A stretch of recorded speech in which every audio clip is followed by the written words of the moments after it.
ایک ٹہنی لٹک رہی تھی درخت کی، تو گزرنے والوں کو تکلیف دیتی تھی وہ ٹہنی، ایک شخص نے کاٹ دی وہ ٹہنی کہ تاکہ گزرنے والوں کے لیے آسانی ہو جائے، فرمایا کہ وہ اسی پر بخشا گیا، کیونکہ رستے کی تکلیف ہٹانا جو ہے نا، ہمارے ہاں تو نا ایک لوگوں فیشن بن گیا کہ 4 قدم پر وہ سڑک بنا کے جاتے ہیں پکی، یا اپنے گھر کے سامنے جو ہے نا رکاوٹیں کھڑی کر دیتے ہیں تاکہ چلنے والا چل نہ سکے.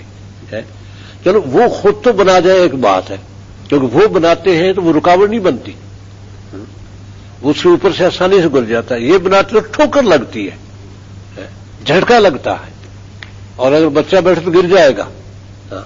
اس لیے دیکھنے والوں کو پیچھے سے بریک لگانی پڑتی کہ ٹھوکر آ رہی ہے، وہ باقاعدہ کھڑا کر کے گزارتے ہیں. اب یہ بستی کمارا میں درمیان سڑک اس میں جگہ جگہ پر چھوٹے چھوٹے چند قدموں پر یہی ہے. تو رکاوٹ ڈالنا جو ہے نا راستے میں بہت بڑا گناہ ہے، راستے میں رکاوٹ ڈالنا. اماطۃ الاذی عن الطریق یہ نیکیوں میں راستے سے تکلیف دہ چیز ہٹا دینا. اماطۃ الاذی عن الطریق راستے سے تکلیف دہ چیز ہٹا دینا مستقل نیکی ہے. راستہ درست کرو، صاف کرو، رکاوٹیں ہٹاؤ. آپ چلتے چلتے روڑا درمیان میں پڑا سڑک کے، پاؤں سے مارا ادھر اور چلے گئے، آپ کو کچھ نہیں، نیکی لکھی گئی باقاعدہ. حالانکہ آپ نے کھڑے ہی نہیں ہوئے، بات ہی نہیں، ایسے آپ نے اس کو ٹھوکر ماری، وہ ادھر چلا گیا، کیونکہ یہ تھا کہ کچھ سائیکل میں تیز آ رہا ہے، اس سے ٹکرا جائے تو اس کا نقصان ہوگا. وہی بھی اندھیرے میں ہو سکتا ہے، ٹھوکر لگ جائے، لیکن اتنے ہی میں آپ کا کچھ بھی نہیں بگڑا، نہ آپ کا زور لگا، نیکی لکھی گئی. اس لیے امت کے لیے آسانیاں بہت ہے کہ اللہ تعالیٰ نے ایک عورت نے بلی باندھ دی، وہ اسے نقصان کیا تھا بلی نے. اب بلیوں کو کیا پتا کون سی نقصان کرنا کون سا نہیں کرنا، باندھ دی، حتیٰ کہ وہ مر گئی، اللہ نے جہنم میں ڈال دی.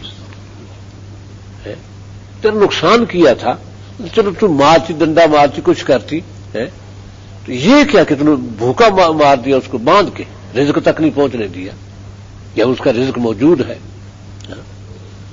تو اس لیے معمولی سا گناہ کبیرہ بن جاتا ہے، اور معمولی سی نیکی بہت بڑی نیکی بن جاتی نیتوں سے. ہاں جی، کہ نیت ابھارتی ہے نیکی کو.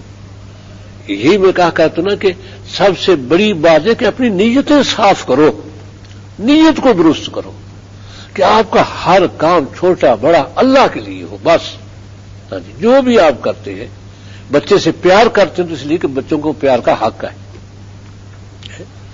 بچوں کا حق ہے کہ ماں باپ ان سے پیار کرے، یہ حق ہے بچوں کا. ہاں، تو اس میں اجر ہے، ثواب ہے. جب آپ اس لیے کریں گے کہ بچے کا حق ہے اس سے پیار کروں، اس میں بھی اجر ہے. ہاں، حتیٰ کہ آپ نے فرمایا کہ اپنی بیوی سے ہم بستر ہونے میں اجر ہے. صحابہ نے کہا یا رسول اللہ ہم اپنی خواہش پوری کرتے اس میں اجر. فرمایا اگر یہ خواہش حرام جگہ پہ پوری کرو تو گناہ ہوگا یا نہیں؟ وہ تو ہوگا یا رسول اللہ. تو پھر حلال جگہ پہ اجر کیوں نہ ہو؟ اجر ہوگا.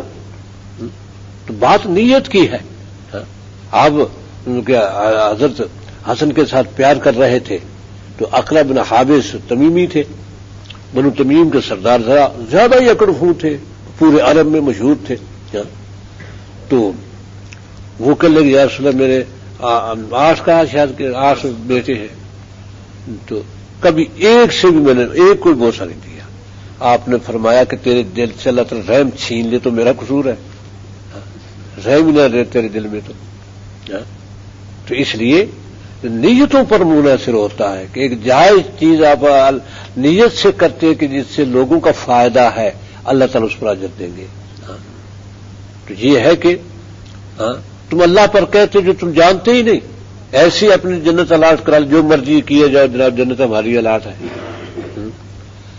بلا کیوں نہیں، من کا سبب سے یہ آتا جس نے برے کام کیے، اور پھر وہ احاطت بہ خطیئتہ اس کے برے کام اس پر محیط ہو جائے، کہیں گنجائش نہ رہے.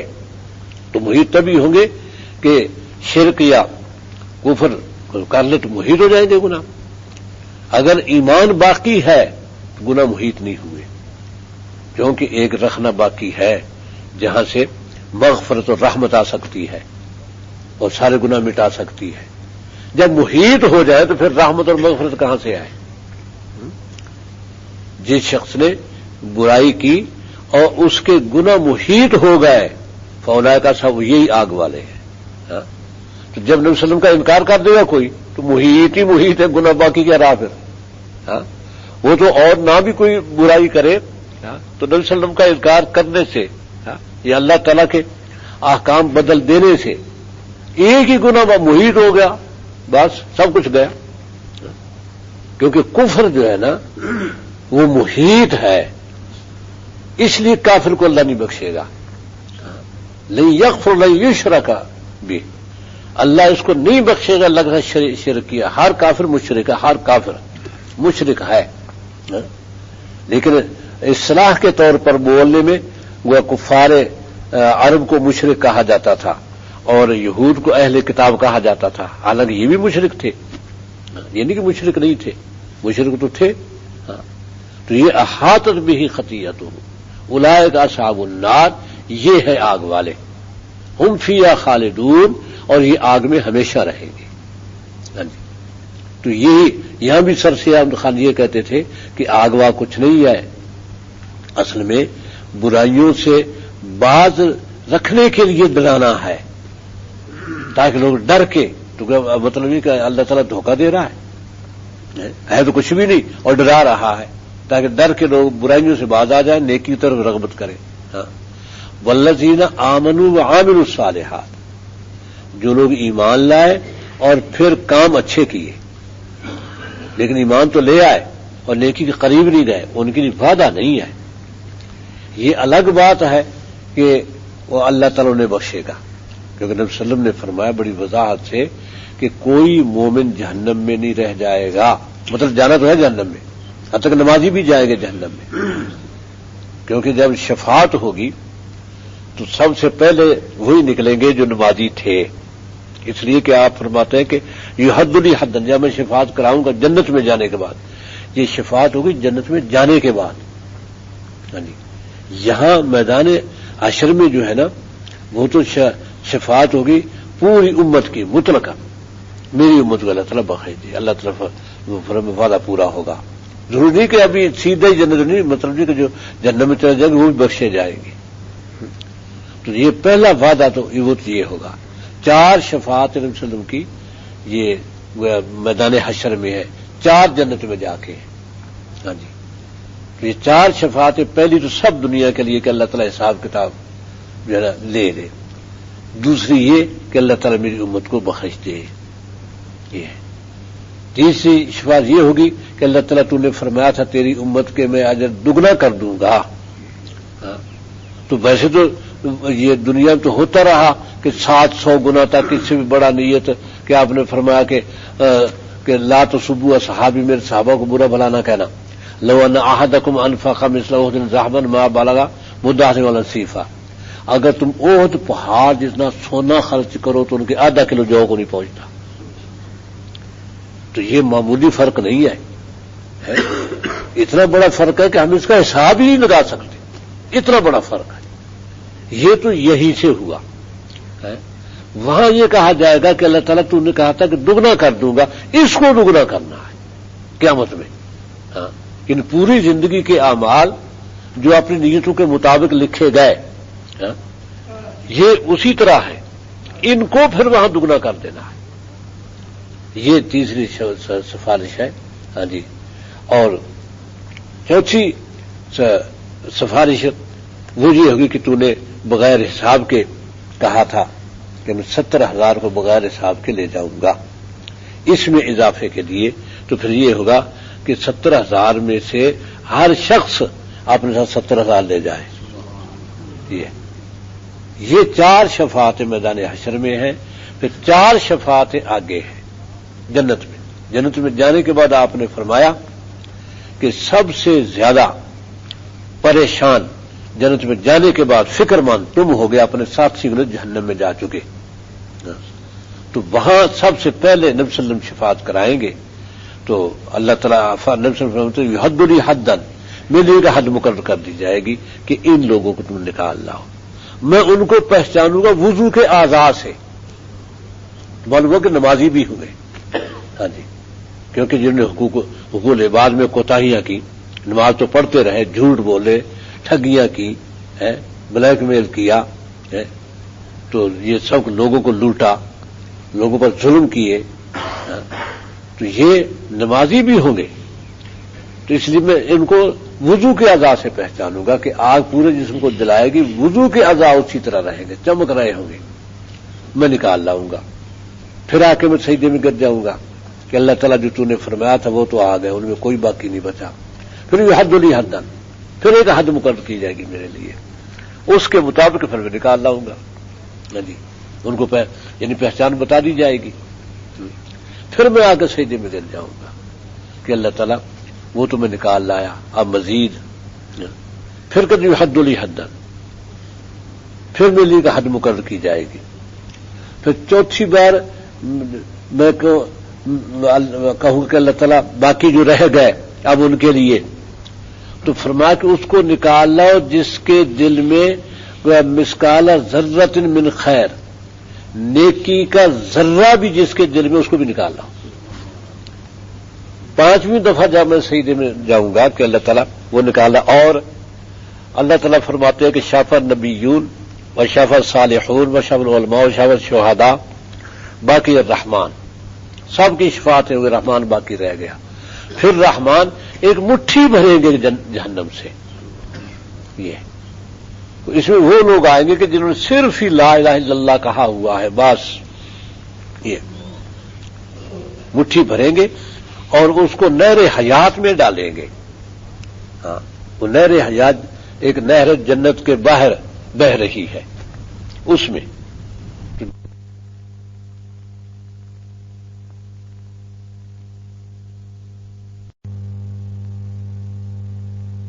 آیت 82 اور سورہ بقرہ. اعوذ باللہ من الشیطان الرجیم، بسم اللہ الرحمن الرحیم، الحمد للہ والذین آمنوا وعملوا الصالحات اولئک اصحاب الجنۃ هم فیہا خالدون. جو لوگ ایمان لائے اور انہوں نے اچھے کام بھی کیے، جنت والے یہی ہیں. اولئک اصحاب الجنہ، یہ ہے جنت والے. یعنی اللہ تعالیٰ نے نام ہی دو رکھ دیے، اہل النار اور اہل الجنہ، آگ والے جنت والے.